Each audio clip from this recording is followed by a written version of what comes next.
And so we'll present the definition again for the moment. So denominationalism would be a group within a larger movement or a larger phenomenon or religion.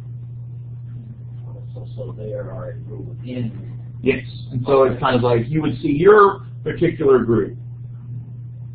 Let's say you're Presbyterian. You would see your group as a part of larger Christianity, but within that umbrella group is also Methodists, Baptists, Episcopalians, etc.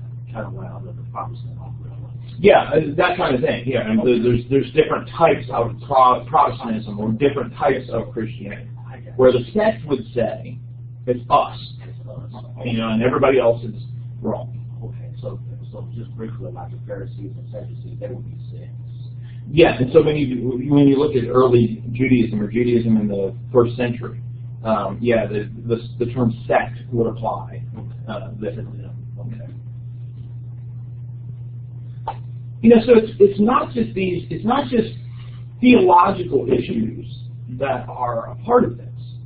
The sociological phenomenon is very important to recognize here as well. So it's not just a matter of, well, these people aren't interpreting Scripture correctly. Well, they're interpreting Scripture in certain ways because of certain types of other things. And so you're also seeing here where the institutional churches of Christ are the more middle-class churches, Christians, and the non-institutional tend to be lower class. So just like with the disciples and the churches of Christ, they split along those class lines. Same kind of thing is taking place in the institutionalism split in churches of Christ. Which brings us to how this is all coalescing into a movement. It's not just kind of individuals kind of condemning these various things. There is a movement, a group developing within churches of Christ. And often the non-institutional movement saw itself in that sect mindset that we're the faithful remnant, and the mainstream is going the way of the disciples. They're moving towards the liberalism of the disciples, even though that's not accurate.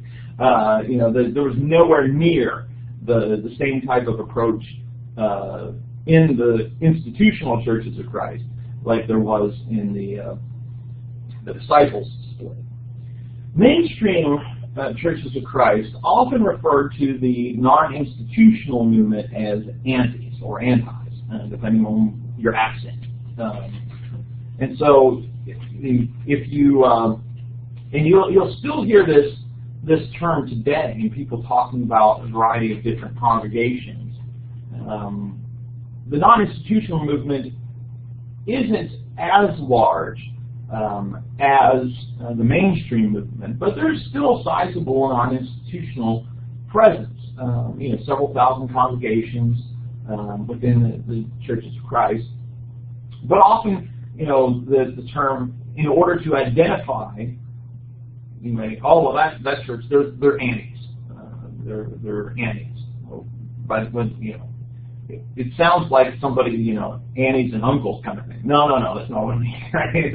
It means that they are the non-institutional churches. My family, my mother's mother's family was non-institutional. A lot of them still are. And so I've heard the term antis, but it's one that I don't particularly like because I have a lot of family that fit in there. And often,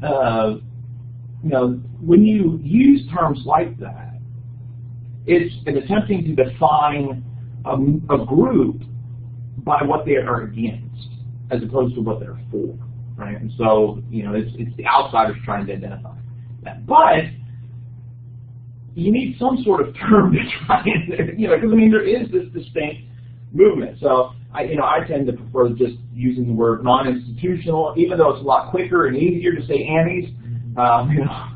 This is because of my background and my family. I tend to use the non-institutional versus that. And so through the years, as these two groups are kind of splitting, there were a variety of debates over, how can churches cooperate together? Can they cooperate together? Same kind of debates that existed with the missionary societies, just on different issues. By the 1950s, there definitely was an identifiable schism between these two components of churches of Christ, between these mainstream churches or institutional churches and non-institutional churches.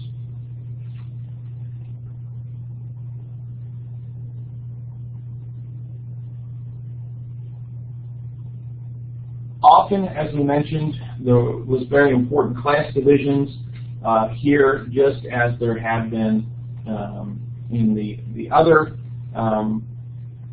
groups as well. I guess I should preface, or not preface at this point, I should make a brief footnote that even though this is referred to as the non-institutional movement, it doesn't mean that there were necessarily no institutions in this group. There are colleges that have been set up in the non-institutional wing. Florida College in Temple Terrace, Florida, for example, is one of these. So that's an institution. How do you call it? Non-institutional church. But it's supported by individuals, not by congregations. So when saying non-institutional movement, even that itself might be a misnomer, since there are some colleges and other types of things that do exist and are supported by Christians in non-institutional churches. In the 1950s, another issue arose that kind of further exacerbated the split that was taking place here, and the question was over cooperative missions. Just like there had been a question in the 19th century that developed into the American Christian Missionary Society and other things within the Restoration Movement, there was something similar that took place in the Churches of Christ in the 20th century. Now, with the split that took place between disciples and Churches of Christ, of course, a lot of the missionary societies and other organizations that developed went with the disciples, because they were the ones that were supporting those institutions, those societies. They were the ones that were supportive of the more liberal approach to theology. And so Churches of Christ didn't have the same type of framework or structure to continue to engage in missions like had existed prior to that point, prior to the split. But there was still, of course, the interest in evangelizing.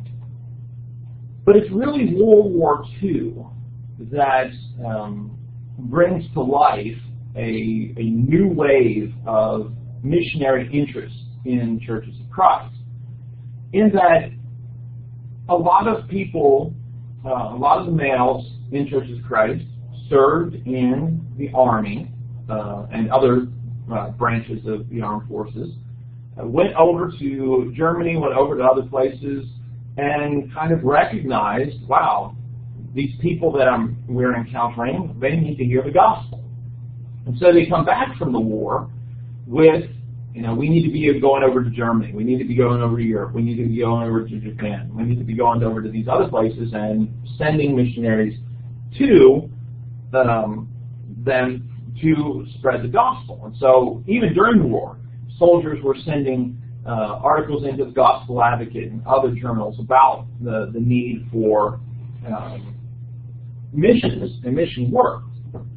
But, of course, the concern about the missionary societies kind of was a big part of this. What does that mean?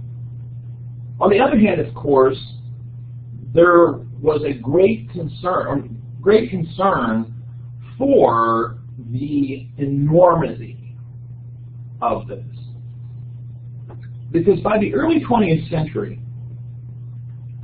a lot within churches of Christ, both institutional and non-institutional, had developed the mindset of, we are the true church. And that we've restored New Testament Christianity fully. And so even though Methodists might be active, Presbyterians might be active in missions, we need to be out there converting even those people to true Christianity. So it's not just a matter of trying to convert people who aren't in any way Christian. It's sometimes also about converting Catholics and converting Presbyterians and Lutherans in Germany, etc. So it's presented as this kind of enormous project. Plus, you have a lot of churches that are small.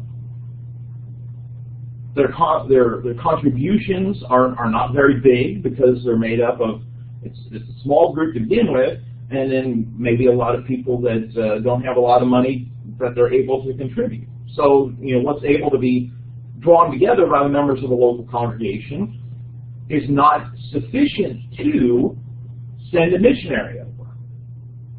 So what do?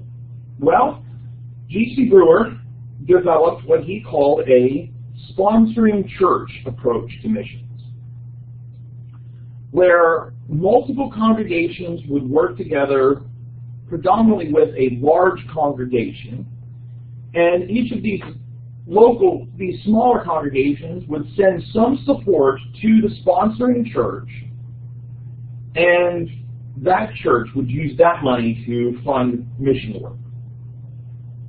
And so the large Broadway Church of Christ, which was in Texas, if I remember correctly, which was where Brewer preached, they would collect these funds from other smaller congregations, and then the Broadway Church and Broadway Church elders would be the one to coordinate the funds going to various missions, predominantly in Europe in the 1940s.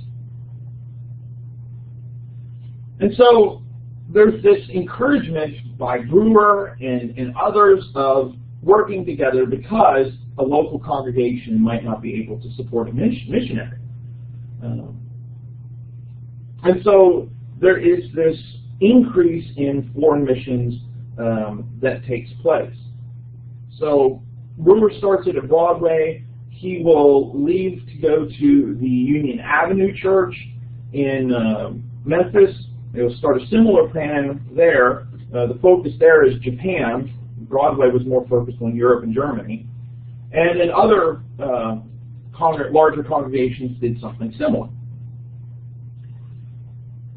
In the year 1946 to 1947, there were 46 missionaries in foreign countries that were sponsored by Churches of Christ. By 1967, there were 724. So it really explodes in that post-war period of putting... In 1947, there were 46. In 1967, there were 724. Not that you need to know those numbers, but just the idea of it increases very sizably, like 16 times or whatever. So there's this renewed interest in missionary work, and then the supporting of missionaries. But again, a lot of it has to be done more through this sponsoring church type of approach because these congregations can't individually support a particular missionary. Well, I'm sure that there's no surprise to this, but the non-institutional group was very concerned about this. Where was the authority, they asked, for whether that's scriptural or otherwise, for such type of organization? They could not find an example in Scripture. I mean, certainly they could find the command in Scripture to evangelize. The same kind of thing with the widows and orphans. There is a command to take care of widows and orphans. You can't deny that. So it wasn't that they were against evangelizing. The question was, is there some sort of support in Scripture for this type of sending, instead of directly paying a missionary or supporting a missionary, which they felt, there's the example of Apostle Paul, how he talks with the Philippians, of how the Philippians supported him. But, to the non-institutional group, we don't see in Scripture any sort of example of a church sending money to another church and that church supporting a missionary. Now, we see individual churches supporting missionaries, but, again, what was the Philippian church like a sponsoring church, right? I mean, we don't know too much about exactly how they supported Paul, so maybe they did do it that way. So that when Paul writes, some people have suggested that historically, those early churches, there were elders of a city, and that city might have multiple house churches. So it could have been, the setup was at Philippi, where there were multiple house churches under one eldership, and they were all working together to support Paul, right? So you have multiple children. So again, that doesn't come out of the letter, but was that a historical possibility? Perhaps. But, the focus for the non-institutional group is simply Scripture. Scripture doesn't provide us an example of, send your money to this church, and this church will take care of this missionary. Again, there's also the concern of taking away some of the responsibility and authority from the local congregation. Instead of those local elders overseeing a missionary, the money is going to a different congregation, and those elders are overseeing a missionary.